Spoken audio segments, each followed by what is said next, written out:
রাধে রাধে। আজকে আমি তোমাদের যে বিষয় বলবো তা হলো শনিদেবের ৭.৫ দশা।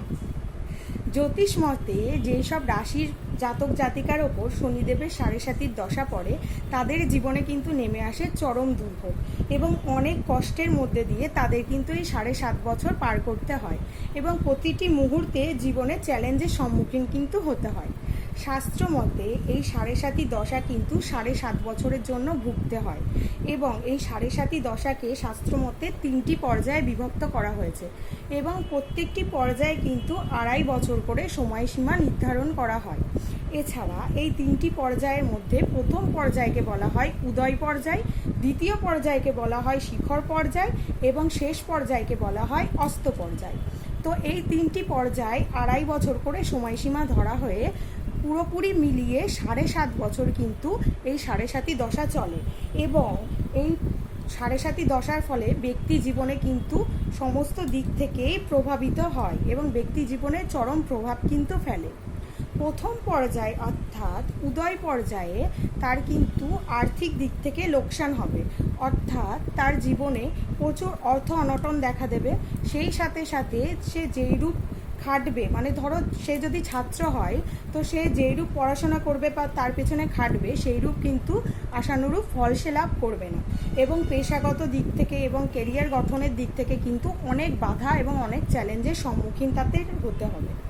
দ্বিতীয় পর্যায় হলো শিখর পর্যায় এবং এই পর্যায়ে সবথেকে বেশি কষ্ট কিন্তু ভোগ করতে হয়। শিখর পর্যায়ে গিয়ে একটি ব্যক্তির জীবনে তার স্বাস্থ্য সংকট দেখা দিতে থাকে এবং তার স্বাস্থ্যের অবনতি হতে থাকে। সেই সাথে সাথে তার পেশাগত দিক থেকে বলো আর্থিক দিক থেকে বলো অনটনের কিন্তু সম্মুখীন হতে হয়। এবং তৃতীয় পর্যায় বা শেষ পর্যায়কে বলা হয় অস্ত পর্যায়। এই পর্যায়ে গিয়ে ব্যক্তির জীবনে ব্যয়ের পরিমাণ বেড়ে যেতে থাকে এবং হঠাৎ করে ব্যবসায়ী লোকসান বা আর্থিক ক্ষতির মতো ক্ষতি কিন্তু দেখা যেতে পারে। এই শনিদেবের ৭.৫ দশার থেকে মুক্তি লাভ করতে গেলে কি কি করা উচিত বা কি কি করণীয় সেই বিষয়ে আজকে আমি তোমাদের কিছু তথ্য জানাতে চাই। শনিদেবের ৭.৫ দশার থেকে মুক্তি লাভ করতে গেলে প্রথমেই যেটি করতে হবে সেটি হলো সর্বদা সত্য কথা বলা উচিত, কারণ সর্বদা সত্য বললে শনিদেব তাতে প্রসন্ন হন, কারণ তিনি অত্যন্ত ন্যায়পরায়ণ, তিনি ন্যায়প্রিয় এবং তিনি সত্যকে পছন্দ করেন। এই কারণে চেষ্টা করা উচিত সর্বদা যাতে সত্য কথা বলা যায়। দ্বিতীয়ত, প্রতি শনিবার কিন্তু শনিদেবের কাছে গিয়ে সরষের তেলের প্রদীপ, সেই সাথে মোমবাতি এবং ধূপকাঠি প্রজ্বলন করা উচিত।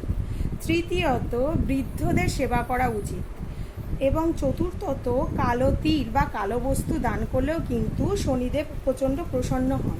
সেই সাথে সাথে হনুমান চল্লিশাও পাঠ করা উচিত, এতে শনিদেব শান্ত থাকেন। আজকে আমি এই প্রসঙ্গে শনিদেবের একটি গল্পও তোমাদের বলি। চলো। একবার কথিত আছে এই যে একবার দেবর্ষি নারদ দেবাদিদেব মহাদেবের কাছে গিয়ে বলেন যে শনিদেব কিন্তু আপনার কাছে আসছে আপনার ওপর বক্র দৃষ্টি ফেলতে। তখন দেবাদিদেব মহাদেব হেসে বলেন, শনিদেব আমার ওপর বক্র দৃষ্টি ফেলবে? তার আগে আমি এমন জায়গায় উধাও হয়ে যাব যাতে শনিদেব আমাকে দেখতেই না পায় বা তার সাথে আমার দেখাই না হয়। এই বলে দেবাদিদেব মহাদেব গঙ্গার নিচে গিয়ে ৭.৫ বছর সমাধি অবস্থায় ছিলেন এবং ৭.৫ বছর যখন শেষ হয়ে যায় তখন তিনি শনিদেবের কাছে যান এবং বলেন, হে শনিদেব, আমি এই ৭.৫ বছর সম্পূর্ণ উধাও অবস্থায় ছিলাম, তো কিভাবে তুমি আমার ওপর বক্র দৃষ্টি ফেলবে বলো? তো তুমি তো পারলে না আমার ওপর বক্র দৃষ্টি ফেলতে।